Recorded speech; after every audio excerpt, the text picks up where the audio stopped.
Abannayuganda abawangalira South Africa beetaaga buyambi era nga eggwanga lya South Africa teryagala muntu mugwira n'omu mu nsi yaabwe ogenda kuba ng'oyongera obbinyonnyoka mu maaso awo kabaaya naye muyina munnange ng'ali awo asaba maama Bikira Maria essaala kw'otadde n'okumwebaza nti ebintu ebimu bye yamusaba ebisinga yabifuna akatambi nako weekali mu maaso awo. Florence Nampijja final amaze n'atubuulira ekituufu ku kiki ekiri wakati we ne Diana Nabatanzi nakakatambi ogenda kubanga okerabirako mu maaso awo mugamba mutya mwasibye mutya abantu bange kansubire nti muli bulungi ba mikwano ng'enkola yaffe mbasaba video eno mugimpe like era nensaba gwe wenna atanaba kusubscribinga wano ku Sylvia News Expert mukwano subscribinga era onyigene mu notification bell olemesibwanga byonna bye mba nteekayo wano ku Sylvia News Extra Sylvia Airport Pickup and Transport Service bakasuma fa abalungi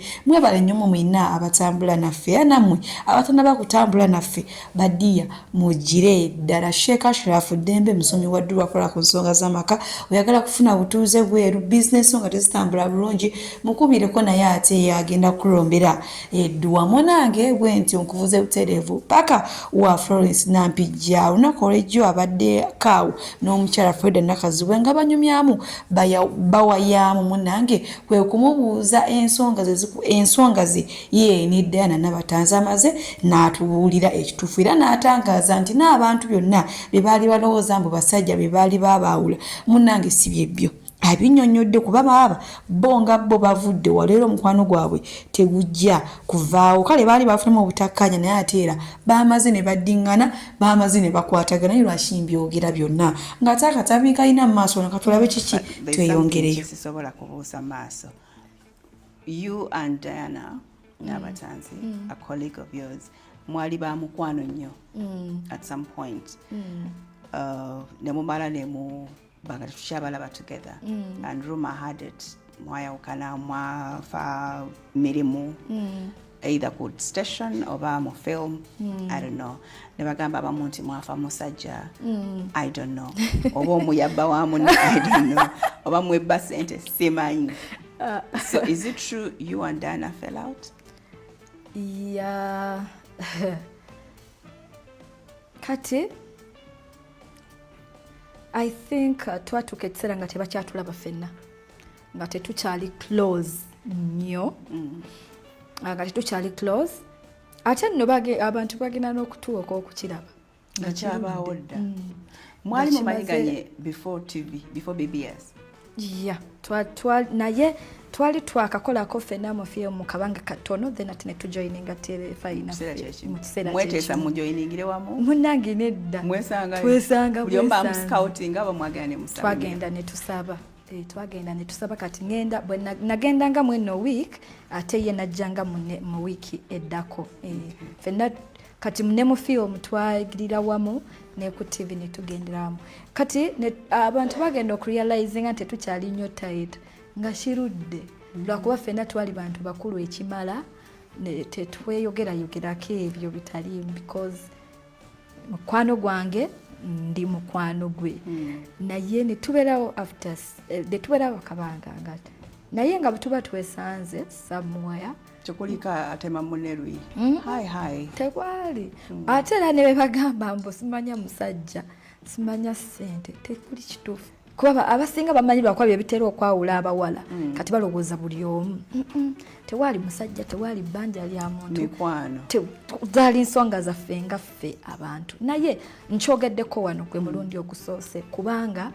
ate twamaze ne tuddawo twamaliriza kubanga twalabanga mwali muzanyirana mu kibiina kyekimu era Diana takyali mwaroma era bye byabawula nedda yasaba busaabi ng'omuntu yasaba yasaba mukama we nze bwe nawulira mu kiseera kyekimu awo mulemu emirimu gyekyo ekibiina but yagenda maaso ng'azanya naye mu bbanga eryo mwalina rift yammwe temwesangako nga mukolidinga ku set tetwakolidingako yadde n'akatono naye mukama mulungi waliwo omwami omu era gwe sijja kwogera linnya yatwala obuvunaanyizibwa ne tutuula emirundi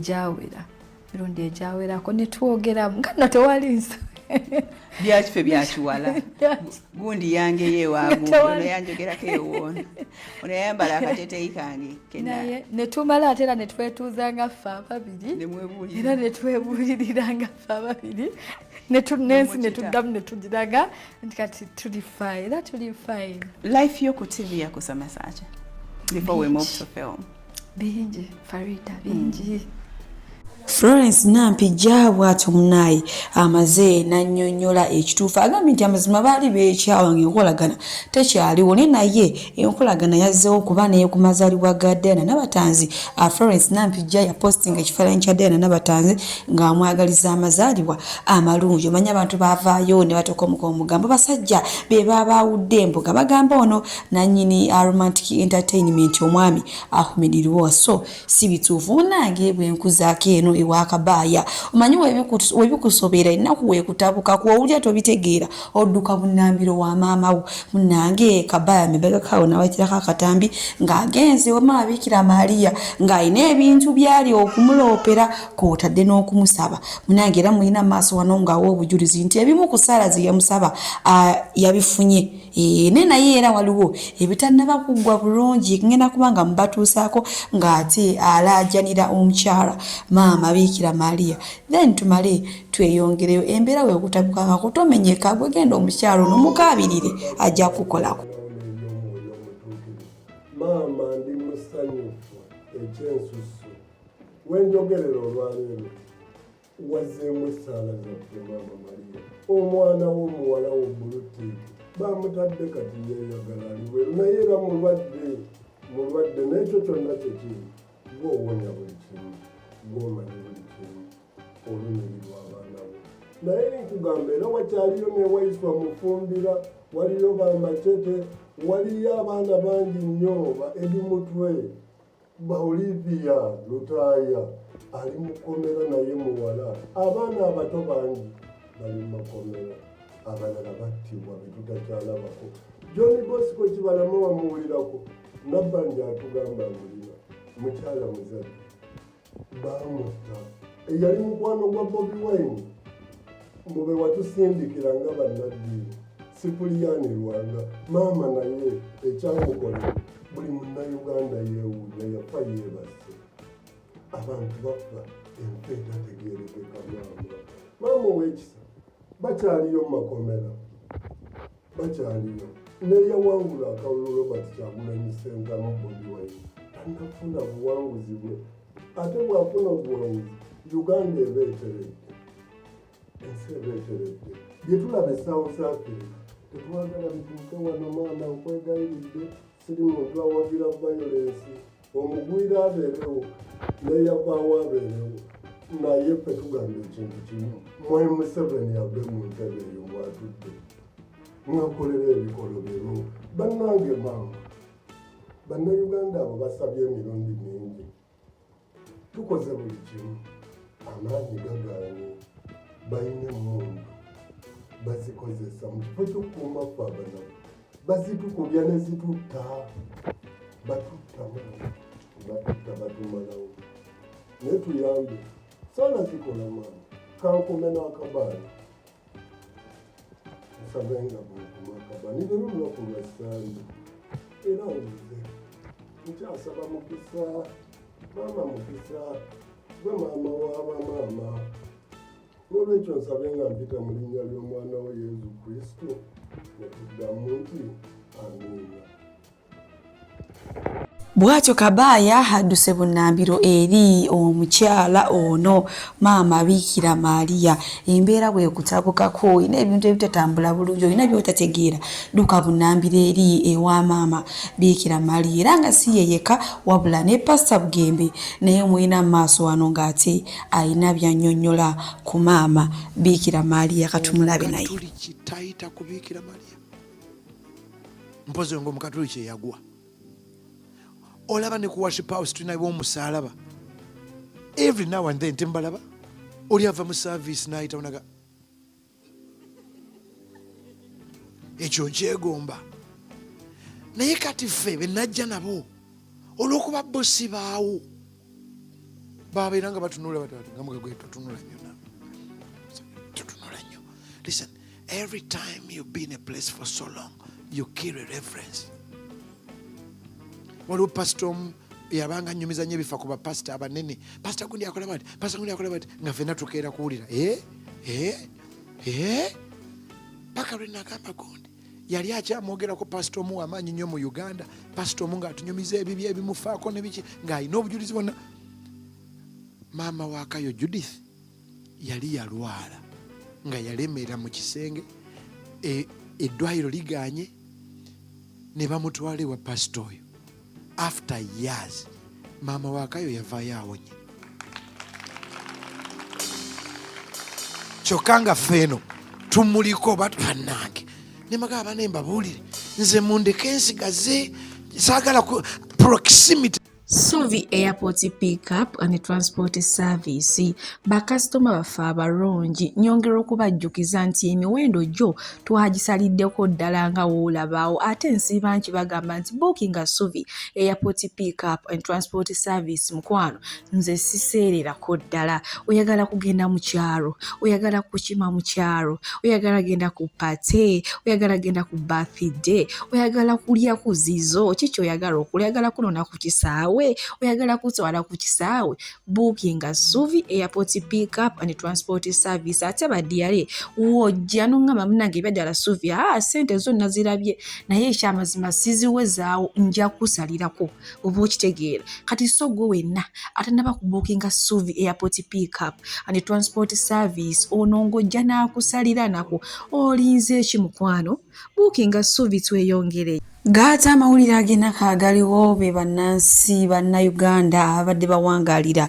South Africa oba abagenda okunoonya ekikumi South Africa munange bavuddeyo nga beekubira omulanga oba enduulu olw'ebyatuuse South Africa. South Africa baatabuse tebaagala mugwira n'omu mu nsi yaabwe South Africa era okusanga bakukuba bakutta era nga wenjogeera ensi ezimu ezibadde ziyina abantu baabwe nga bawangaalira South Africa zaweereza dda ennyonyi ate okujja okupiikinga abantu baabwe okubatwala munayi nga bakyali balamu. Kati n'Abannayuganda nabo bavuddeyo ne beekubira enduulu. Laba akasaanyi era kamusindirwa. Ndi wano eno mu Johannesburg,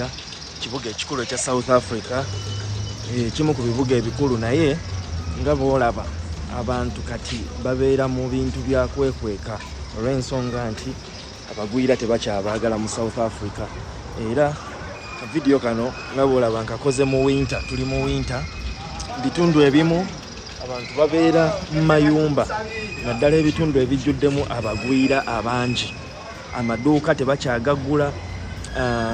abantu abakolera mu bibuga abasinga, kubanga abantu abatuwaayo be baate aba South Africa betuwangala nabo kati bo bamanyi abagwira we babeera. Kyova olaba bwe batendika ebikwekweto byabwe bamanya we batandikira nawa we bagenda okugenda okusinziira nga bwe babeera bakoze enteekateeka zaabwe. So olwekyo bo bakooya abagwira, era mu mbeera eno nga bweri akasente kazibu kakufuna olw'ensonga abantu abasinga mu bitundu ebiri high risk tebava mu mayumba. Batuwadde ensalesale nga 3 June okubeera nga buli mugwira yenna afuluma okuva mu South Africa okudda ewaabwe. So mu mbeera eyo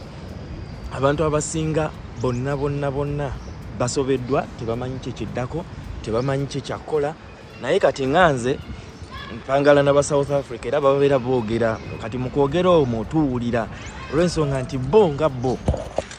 balina groups ze babeeramu era mwe bateeseza. Kati nze nakagereko ekiri nti nkwatagana ne bana abayimbi bannange aba South Africa, so babeera banzibirako ne bakubuulira nti munaye saawa zino kibi nnyo tojja eno, saawa zino wano toyitawo, oba okitegera n'omanya gy'oyita ne gy'otayita. Kati ngaffe ababakoleramu ekirungi nti omulimu gwendiko nkola mu Supersport, so mu ekyo bibadde tebinaba kutuuka nnyo mu mirimu, tugeze nti wava e Uganda n'opambana olugendo n'oyingira South Africa nga naye tewajja na visa, wabuuka bubuusi nsalo. So ebyo byonna bigenda okujja nti visa ekutaasa butaasa nga otuuse ku poliisi, naye bwe bakugwako obugwi tebafaayo bya visa, tebafaayo oba olina ebikwogerako oba tolina, kubanga ne mu malwaliro tebatukkiriza mu bifo ebyolukale, mu maduuka, wonna wosinkana aba South Africa bwe bakugwirako ng'oli mugwira bakuwoninga buwonizi ne bakugamba nti weetegekodde wammwe. N'olwekyo abantu baffe tugezaako era naffe okubakubiriza bagamba nti bw'oba tolina nnyo bikutambuza kuba road blocker nazo zisusse obungi buli wooyita basooka kubuuza bikwogerako buli wooyita ate ekitabaddewo luli. So kati bw'oba tolina nnyo kikutambuza kiba kirungi n'osigala mu nju, naye ate n'enju gy'osigalamu baagala renti, ate wano renti tumusasula ennaku z'omwezi 3 bweziti. So abantu basobeddwa kubanga kuva omwezi ogwokusatu tubadde mu dduka ate kati bano bisusse kubanga kati buli muntu n'atalina buyinza n'atali wa poliisi. Abalungi abatuwuliriza era abatulaba olunaku olwaleero tukyaddeko ewa Sheikh Ashraf Dembe. Sebo sanyusa okubalaba. Amannya agange ye Sheikh Ashraf Dembe akola ku bizibu by'enjawulo. Omuntu singa aba alina ebirwadde musomereddwa tunywa amazzi ga lukuya nga bw'obadde ogalaba, tugenda abantu ku kyoto ne twokya emizimu emibi egibabaamu n'okulombeddwa abantu singa abeera ng'ali wano atuuse sobola okumulombera eddwa ne waba atatuuse nga mpadde amannya ge ng'ali wala. Neetaase ennamba yange yeeno eri 0707363711. Nammwe bannyinaffe abali ebweru oyagala okuba nti oyagala okulombera ku ddwa ng'olina ebizibu viza zibuze amaka gakolongotana sente zikola zimpita mu ngalo ojja kumpeereza ekifaananyi kyo n'amannya go ebyo byokka bijja kummala nja kukulombera eddwa ojja kutereera. Olunaku olusembayo mu mwezi mba n'eddwa eyawamu ffenna n'abalwadde bange abakadde n'abapya. Salaamu alaikum warahmatullahi wabarakatuh.